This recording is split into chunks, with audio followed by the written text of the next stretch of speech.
began like any ordinary morning, the kind that fades from memory as soon as it passes. The city was waking up, traffic humming softly in the distance. People moving through their routines, without the slightest idea that something horrifying had already occurred. In a quiet residential area behind closed doors and drawn curtains, a crime had taken place that would soon leave even the most experienced investigators struggling to make sense of what they were about to see. When the emergency call came in, it was brief, panicked, and filled with confusion. The caller couldn't fully explain what they had found, only that something was terribly wrong. Patrol officers arrived first, expecting a routine welfare check. What they stepped into instead was a scene so disturbing that hardened professionals paused at the doorway, instinctively knowing this case would stay with them forever. Inside the house, time seemed frozen. Furniture was overturned, personal belongings scattered, as if a violent storm had torn through the room. But it was the center of the space that drew immediate attention. There, lying motionless, was the victim. The brutality of the attack was unmistakable. This was not a crime of impulse or panic. This was deliberate, prolonged, and deeply personal. Detectives were called in within minutes. As they moved through the scene, every detail raised more questions than answers. There were signs of a struggle, but also moments of eerie stillness, as if the violence had come in waves. Nothing appeared stolen. Expensive items were left untouched, ruling out a robbery almost instantly. Whoever did this hadn't come for valuables.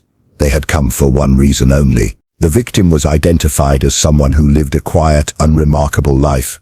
No known enemies, no criminal history. Friends and co-workers later described them as private, routine-driven, and predictable. That description only deepened the mystery. Crimes of this nature usually left a trail, conflict, threats, something. Here, there was nothing obvious. Forensic teams worked meticulously, documenting every inch of the room. Blood spatter patterns told a violent story, revealing movements, pauses, and escalation. The medical examiner would later confirm what investigators already suspected. The injuries suggested rage, not efficiency. This wasn't about ending a life quickly. It was about control. As news of the murder spread, fear followed closely behind. Neighbors were interviewed, each offering small fragments of information. Someone had heard a noise late at night but assumed it was nothing. Another noticed lights on at an unusual hour. Individually, these details seemed insignificant. Together, they hinted that the crime may not have been as spontaneous as first believed. Detectives began reconstructing the victim's final days. Phone records, messages, emails, everything was examined. At first, nothing stood out. No threatening messages, no heated arguments. But buried deep in routine communications was a subtle shift, a change in tone. Shorter replies, missed calls. Someone, somewhere had been exerting pressure, quietly and patiently. The autopsy revealed another chilling detail. The time of death placed the murder hours earlier than initially assumed. That meant the killer had likely walked away while the rest of the neighborhood slept peacefully, unaware of the horror left behind. It also meant the killer had time to clean up, time to think, time to disappear. Investigators faced a growing concern. This was someone who understood how crimes were solved. The lack of clear evidence suggested planning. No fingerprints that didn't belong. No clear footprints. No surveillance footage capturing a face. It was as if the killer knew exactly what to avoid. As days passed, pressure mounted. Media coverage intensified, speculating wildly. Rumors spread faster than facts. Detectives knew they needed something concrete, something that could crack the case open. Then, a small discovery changed everything. Hidden in plain sight was an object that didn't belong. It was subtle, easily overlooked. But once noticed, it raised immediate alarms. This single detail suggested the presence of someone the victim trusted. Someone who had been inside before. Someone who knew the layout, the habits, the vulnerabilities. That realization shifted the entire investigation. This wasn't a random act. It wasn't a stranger lurking in the shadows. This was someone from the victim's life. Someone close enough to get near without raising suspicion. And if that was true, then the danger wasn't gone. It was still out there, blending in, waiting. By the end of the first week, investigators were no longer asking who could have done this. They were asking who knew the victim well enough to destroy them so completely and why. With the investigation now focused on the victim's inner circle, interviews took on a new intensity. Friends, co-workers and acquaintances were brought in again, this time with sharper questions. Small inconsistencies that once seemed harmless were now examined under a microscope. A timeline that didn't quite line up. A memory that suddenly changed. Each discrepancy added another layer of unease. One individual quickly drew attention. On the surface they appeared cooperative, even helpful. They spoke calmly, offering details unprompted, eager to appear useful. But detectives noticed something unsettling.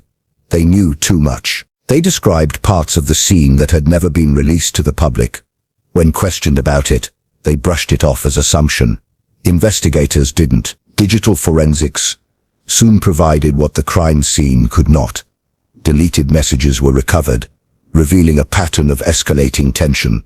What began as harmless communication had slowly transformed into something darker. Control, obsession, a need for access that grew more urgent with time. The victim had tried to create distance, unaware of how dangerous that decision would become. Further analysis uncovered location data, placing the person of interest near the house on the night of the murder, not once, but multiple times. They hadn't just shown up. They had circled the area, waiting, watching. That discovery reframed the entire crime. This was not an emotional explosion. This was premeditated. When confronted with the evidence, their demeanor changed. The calm exterior cracked, replaced by defensiveness and frustration.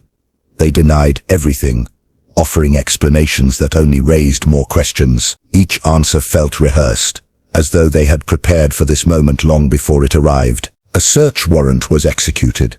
What investigators found sealed the case. Items linked directly to the crime scene. Traces that matched forensic results, and most damning of all, written notes, thoughts, never meant to be seen, revealing resentment, entitlement, and a belief that the victim owed them something. The motive became painfully clear. This murder was driven by obsession and loss of control. When the victim asserted independence, the killer interpreted it as betrayal. In their mind, violence became justification. During interrogation, hours passed in silence before the truth finally emerged. Not as a dramatic confession, but as a slow unraveling. Contradictions collapsed. Excuses failed, and eventually, there was nothing left to hide behind.